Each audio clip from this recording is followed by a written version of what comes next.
Another beautiful morning here at Sanur. Today's a bit of a nuts and bolts day, something where I need to get a few things done.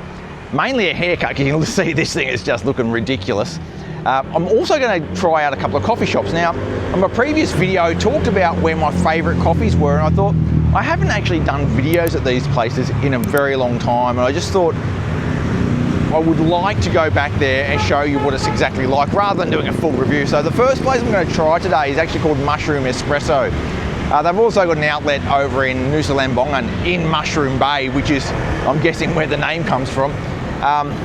Cafe Bloom was another one that I said I really liked as well for coffee over there. Beautiful place. I'm going to try Mushroom first. Let's check it out.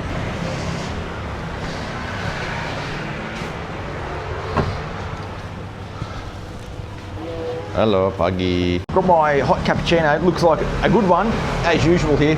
The coffee here is usually a little bit stronger, a little bit punchier than most places in Sanur. I really love that style sometimes. So if you like that stronger style of coffee, this one's usually a good one. Yeah, love it. Really good, really good. They also do pretty good sandwiches here too, or really good sandwiches here as well. I haven't tried all the things they've got here, but I've just ordered a mushroom and cheese toasty for breakfast. We'll see how that goes. I know it's going to be good because the bread here is very good and the ingredients are good. So yeah, every time I have a sandwich here, I really enjoy it. Mushroom espresso, a bit underrated. Like, it's not busy in there at the moment, and I never really see that it's that busy, but I really love it. Just notice my shirt is blending into the background. It looks like I'm just a head. Now that is a sandwich. I think it only costs 55, I think. Coffees here are a little bit more expensive. I probably should get the prices for you before I leave. They're slightly more expensive here, but the quality of that and the size of that, I know it's going to be good. Let's check it out. Lots of cheese, lots of mushrooms. Pretty simple combination, but I know it's going to be good. They use a lot of butter too.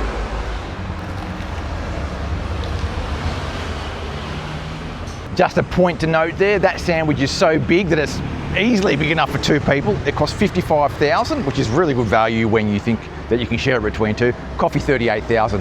Not bad at all. I've just moved down the road to Bull's Coffee, which is another one of my favourite coffees in Sanur. Sometimes, I don't know, it's a bit hit and miss, but when they do it well, they do it really well. And so I do come here quite a bit.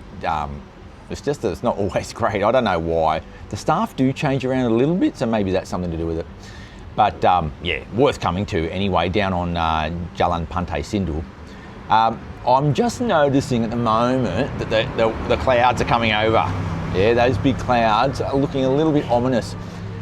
We're deep into the wet season now, and last night, I mean, we had a massive storm with just an enormous amount of lightning as well. But this morning I woke up, it was just beautiful and clear, but it's clouding over a little bit now. That's pretty typical wet season stuff, you know, on and off with the rain.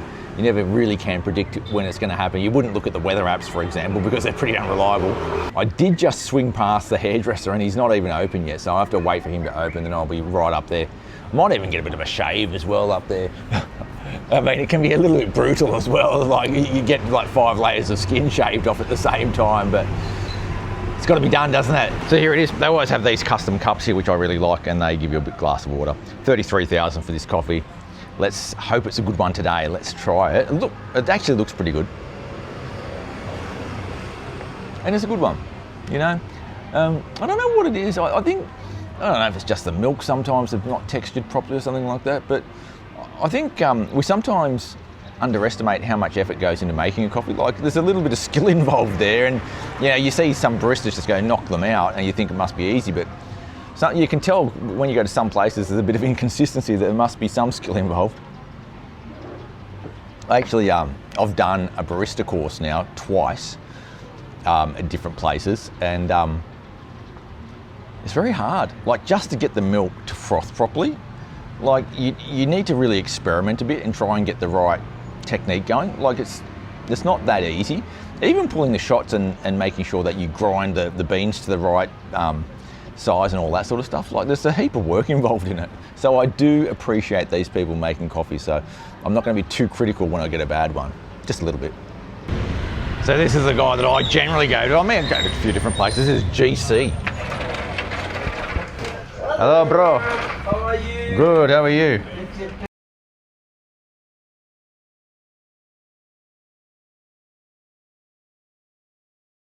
Makasih ya Pak Gochi. Okay. There we go. Look at that. Look as smooth as anything now. That is a smooth shave. I love that guy. His name's Pak Gochi.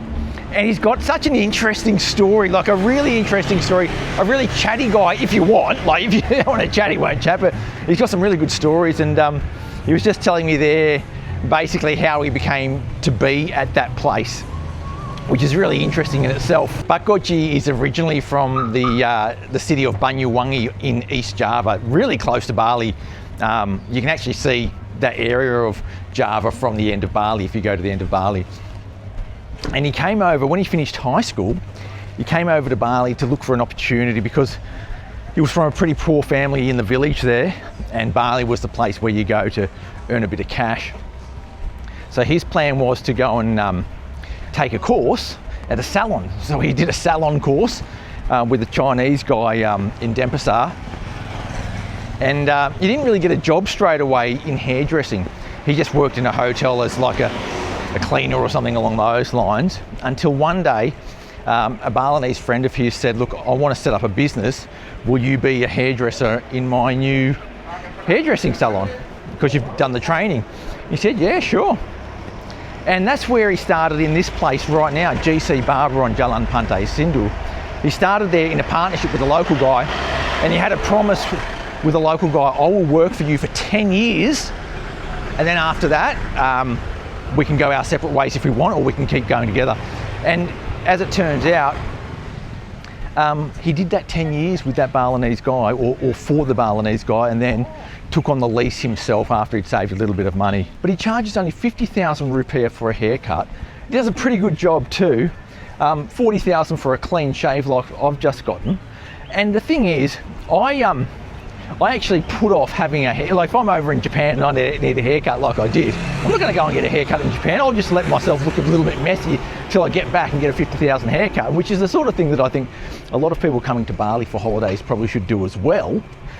If you need a haircut, just wait a little bit. Oh, there's a big lizard over there. I saw a really big lizard. I'm going to try and find that. There it goes. I'll show you. There it is. Look at it go. Oh, there it is. See that thing there? Look at it. It's in the bushes now. It's about 30 centimetres long. Big one in there. Yeah, so if you're coming over, go and see Pak Gochi down at GC Barber. Does a good job, and yeah, make yourself look a little bit messy before you come, and then it'll sort you out. Don't go and waste 30 bucks on an Aussie haircut, or 20 euros or whatever it might be in your home country. Pak Gochi will sort you out. Nice guy too. Lots of, like what I really like about his story is it's this sort of story where he's come from nothing, but to get out of that, he hasn't just been given stuff. He's had to work extremely, extremely hard.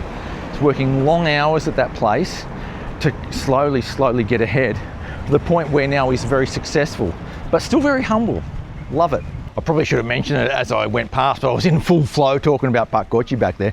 But back there is a couple of warungs which are worthy of a mention. Cheaper style places, very casual. Warung Sport, very popular. And then Warung Rakarai, also very popular. Good wholesome food, pretty simple. Prices are good. Cold beer.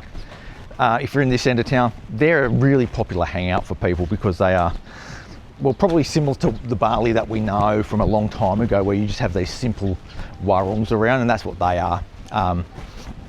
Nothing fancy, but that's sort of what we want a lot of the time. So they're back there on this street as well. So this is Jalan Pantai Sindu, which is the road that connects the main central road in Sanur to the beach. Yeah, the beach is Pantai Sindu. The other place that is down here that people really love is Lutu's. Yeah, Lutu's Coffee Time or coffee shop. People always rave about Lutu's. I think I've been there once or twice. I don't go there very often, but because so many people say they love it, yeah, obviously suits a lot of people's styles, because that's another place to consider. But that's right down to the beach now. So we're at actually Pantai Sanur right now. Even though there's a bit of cloud cover around, it keeps like breaking out into bright sun. So I have to put my sunglasses on and off all the time. Like it's not knowing what is happening today, this weather. I think it will rain again. It just feels like that. But right at the moment, there's a big patch of blue sky up there. Looks beautiful. It's actually the perfect day, really, because it hasn't really rained since overnight. So it's actually, you know, the great balance that you want. So for the wet season, I've noticed a lot of places have busted out these big bamboo sort of shading areas so that you don't get wet if it rains. And that's the case with, well, all of these cafes and restaurants up and down the beach, which is really good. I don't remember that last season, but was I here last year in December? I think I was. I can't remember it being like that, but a lot of you who come here in the wet season probably know more than I do about that. But that's, yeah, it makes sense, doesn't it? Have one of these things. Yeah, heaps of them up and down the beach. And they look really good, like they fit with the vibe of Bali as well, with all the bamboo natural construction. So I'm at Sanur Beach Market, yeah? And this is one of those old school art markets that you would have seen all around the place in days gone by, but it still exists, and not as popular as they once were. But I just thought I'd swing down here and just show you what it's like, because it feels good to be in this little place here. You know, look at it, it's just beautiful. Hello, yeah, it's cool, isn't it? You know, reminds me of the Bali of old, and with all the trees shading it as well, and you know, the friendly shop owners and that sort of stuff. It's just fantastic. Look at it. Like, if you want to get a piece of that nostalgia that which you think is missing, you know, from Bali these days, some of the old feelings that you have from days gone by, like just come down to the Sanur Beach Market. It all comes rushing back. It's absolutely brilliant to get that feel. Even the smells down here are the smells that we remember from Bali. A lot of incense, a lot more of a traditional feel. I love it. Yeah, it's just really nice. Look at it. How are you? Good, how are you? Good. Yeah, this brings me right back to Bali circa, I don't know, 2000, you know? That's what it feels like for me. For some of you, it might even feel like 1980, I'm not sure. But it's certainly very good to be down here. Hello. Good, how are you? Yeah, so good. Morning. Oh, it continues down here. I've actually never been down this little alleyway here. I didn't know it went back here. I thought this was someone's house. So it shows you how much I know. But it goes down the back here. Oh, there's more shops. Well, that's cool. Oh, very cool. Very cool. Hello. Yeah, that's really cool. I love it. Oh, I hope this place never disappears, really. It's just, I know that because, it used to be a lot bigger. Yeah, you can see all down here, it used to be a lot bigger. Yeah, this is all the closed shops. And I guess a lot of these sort of art markets don't really exist anymore like they used to, because the customers just aren't there anymore, which is a little bit sad. Oh, there's some shops still open down here. It's nice. Nice.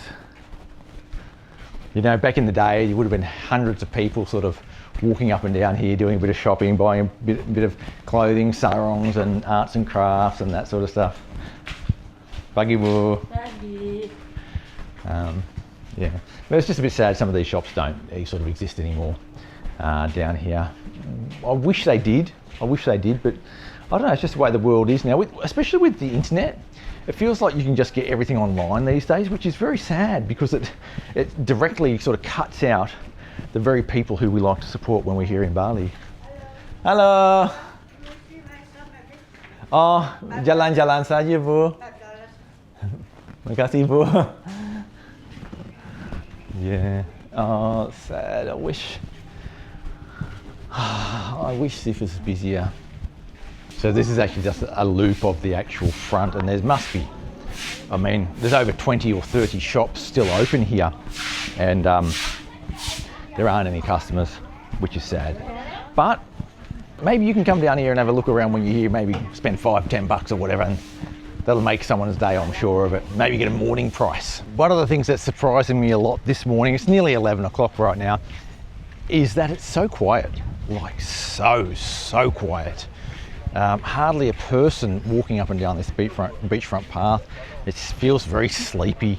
It feels good, like it feels really nice, but it is just a bit quiet. And I'm not sure if that's because of the time of day, and maybe people have already had their breakfast and gone back to their hotels for a bit of a morning nap or something like that. But yeah, it has that bit of a sleepy feel to it, which I really love actually. So we're coming up here to the Basaki Beach Hotel. That's one of the cheaper beachside resorts there are here. Like if you want to stay on the beach here in Sanur, it's usually fairly expensive, but that's one of the cheaper ones. Usually pretty popular, I think. They've got a restaurant there which is not as popular, but otherwise, to be honest though, I find when I see sort of groups of people hanging out the side, out the front of some of these hotels, that the most popular ones are usually the more expensive ones.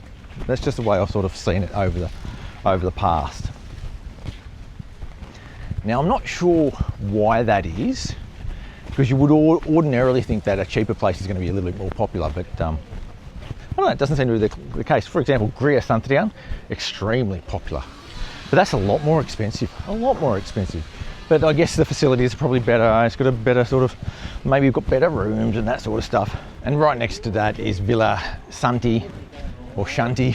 I always get mixed up, is it Santi or Shanti? Because sometimes in Indonesian, if there's an SH sound, sometimes you just drop the H. It's actually spelt Shanti.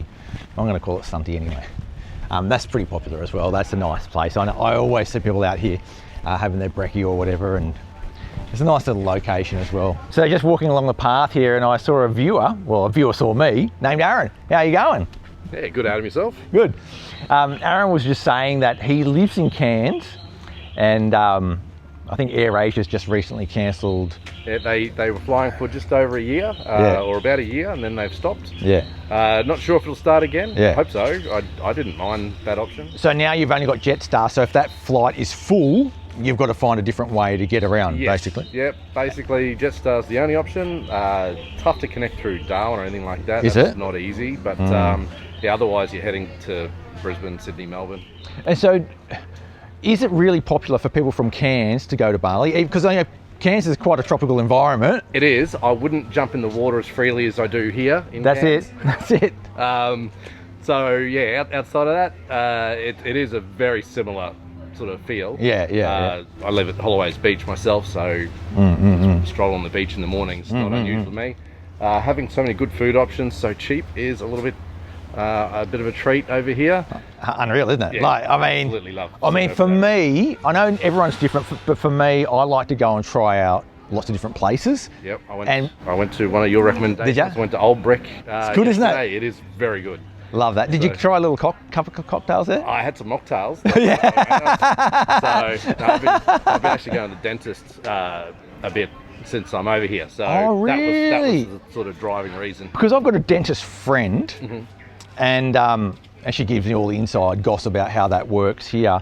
And the quality is really high. Yeah, absolutely. But the price is about a third or something like that. Around a third, a touch over. Yeah. A third. So.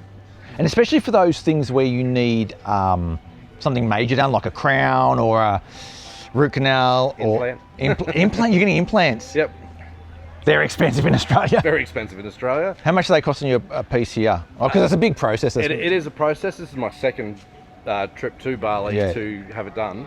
So look, taking into account the flights, the accommodation, the food, everything, I'm still going to come out cheaper doing 2 trips to Bali, getting the dentist work done here. How many implants? Just the one. Just one, wow. And it still works out. Still works out. Because I've got a mate of mine who's getting like 8 or something like that put in. With the one post, you can actually do multiple teeth. So okay. It's, So basically, the first time they come and drill the jaw, get a screw in or something like that, they create a thread and screw it in. Yep, then you concrete it in. 3-4 months wait to let the bone all heal. So the bone heals around it, and then the gum grows back a bit around it. And last week I had the next sort of stage done. They sort of cut it open, and the bone had grown really well, so they had to drill back in to find the implant. Wow. And then they put an abutment in the top to help that heal, and moulding all done yesterday. I'll be back in Sanur Friday, Saturday for final implant and fitting and all the bits and pieces. Wow. So, that's a good story. Yeah. I love that story. Because, you know, sometimes we hear of people coming to Bali for dental work and we don't get the details, but that's good info. It's great. Can't fault them at all for the work they're doing. Who are you going to? Rejuvi. Okay. And are you, so you're saying that it's cheaper for you to get this done here for one implant plus 2 holidays? Yep. I do it on pretty cheap though. Yeah, but still it's cheaper than one implant. Budget, everything I'm doing. How much would one implant cost in Australia, you reckon, total? All up. Would it cost 10K? It'd be close to 10. I did need the bone grafting and a few other bits and pieces that would have... Here you needed that? I would have needed that back in Australia anyway. So that was going to boost the price? That was going, yeah, so it would have taken it to about probably 10. Wow. Well, I'm sure there were cheaper options in Australia, but that was, I did a couple quotes, and they were high thousands, starting to hit that number. So if you're going to have, say you needed 2 to be done in one go, well, it's definitely massively cheaper, isn't it? Yes. Because you're getting, yeah, basically, and the maths work out. Good English, they use all top of the line, it looks all Euro or American equipment. Yeah, they know what they're doing. Did they explain it to you? Yes, quite well? very well. Yeah. So you felt comfortable? Absolutely comfortable. That's the main thing, isn't it? I have asked them to put a TV in the roof or something to help make the process a little less boring. That was my suggestion. Yeah. That, no, it's been great. Wow, that's really cool, really cool. So did you, the first time you came to Bali, was that for your tooth? No. Okay. That was just, I'd actually planned a trip April 2020. Yep. And things went a bit sideways. Yeah. And so once it sort of a few years passed, and I was like, saw AirAsia putting their flights on, and sort of just re-triggered that idea of popping over here for a look. And that's what's happened. Aside from the dental stuff, do you love it here? I do love it here. Yeah, it's good, isn't it? It is. It's great. It feels good, doesn't it? Yeah, I came over this time with an empty backpack. I think I had a toothbrush, a couple of bits and pieces. Yeah. And everything else was working out here. Yeah, oh, that's good, isn't it? You're saying you stay fairly budget when you're here? Yep. What's your sort of budget for accommodation per night? Anywhere from 20 to 70, depending on how you feel. Feeling. If I'm, straight after the dentist stuff, I don't mind a good sort of location to recover and have a nice little pool and stuff room around service or whatever. Just those sort of yeah. And do you normally stay in Sanur area? Yep. In some of the back streets somewhere.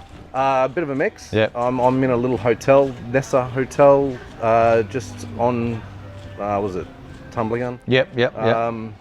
That's been really nice. Yeah. But I've stayed 4 or 5 different places across Sanur now, and no reservations yet tonight. But I'm probably going to head back over to Leggy and do my last bit of shopping and stay somewhere on the beach there for a couple nights before sort of the weekend here to finish off the dentistry and fly back Monday night. Wow, that is a great story. Hey, look, thank you very much, Aaron, for being on the channel. Thanks for saying hello as well. It's been a pleasure meeting you. Cheers, Adam. All right. No worries. So I'm at Baruna Market. So this is Baruna. Beda dengan Sindu Beach Market. Ya. Ini bedanya apa sini, Bu? Bedanya namanya. Namanya saja. Tapi ini fixed price, ini harga pas. Harga pas. Semuanya. So all of these are fixed priced here at Baruna Market, and there's there's heaps of shops down here. This is a favourite spot for a lot of people actually to come and do their shopping because of the fixed price nature. Ibu, namanya siapa? Saya namanya Ibu Desi. Ibu Desi, yeah. So we're going along with Ibu Desi here. She's going to show us around to these little shops. Look at it. Isn't it nice down here? Because this very quiet now. Oh, very quiet. Is it low season now? When is high season? Maybe Christmas. Christmas January. Yeah. Yang paling high season apa? Juni, Juli? Juli. Yeah. Ini toko saya. Yeah. Okay. This is Ibu Desi's shop. Look at it. Beautiful. Ya mungkin mau lihat. Oh, this is me here. Not that one. This one, Grumpy Old Men's Club. And also, My wife is awesome. That's a good shirt. Every guy needs one of those. Maybe something for you. Nasi goreng forever. Look at that. Beautiful. We all agree with that too. This is, oh, dingin juga bu. Dingin. She's got air conditioning. Look at this. Beautiful shop with all these shirts and bags. Oh, nice. Bali bagus. Nice. Lots of dresses. Souvenir juga. Yeah. Ibu udah berapa lama di sini? Saya sudah 10 tahun. 10 tahun di toko ini. Toko ini. Wow. Ibu Desi. Toko nomor 24. Nomor 24. Ibu asli dari mana? Saya asli Bali. Asli Bali dari Denpasar. Very quiet now. Very quiet. Dulu lebih banyak tamu atau sekarang lebih banyak tamu? Sebelum corona Banyak tamu. Jadi sesudah corona Ya sedikit-sedikit. Sedikit-sedikit. Sedikit-sedikit menghilang jadinya ya. Oh, aduh, sayang ya. Yeah. Ibu Desi and her friends, so friendly. Really, like that Baruna art market, it's another great place to go down here in Sanur. What I like about it is like money direct to a local person. I like that sort of style of tourism here in Bali. It's what we used to have a lot more of before. It's getting a little bit smaller as big business moves in, but that's the same everywhere in the world, isn't it? But yeah, Ibu Desi, so friendly. So that's just about it for me today. Here in Sanur, I've got my haircut, had a few coffees, I've had a nice old chat with Aaron there, had a good old chat with Ibu Desi down at the Baruna Art Market. We had a look at the Sanur Beach Market as well. I think, as ever, Sanur was feeling pretty good. A little bit quiet, but still just a really nice place to be right now. Thanks for coming along for the ride today, and thanks for watching. Make sure you hit that subscribe button to keep up to date with all things Sanur, the rest of Indonesia. I'll catch you next time, and sampai jumpa.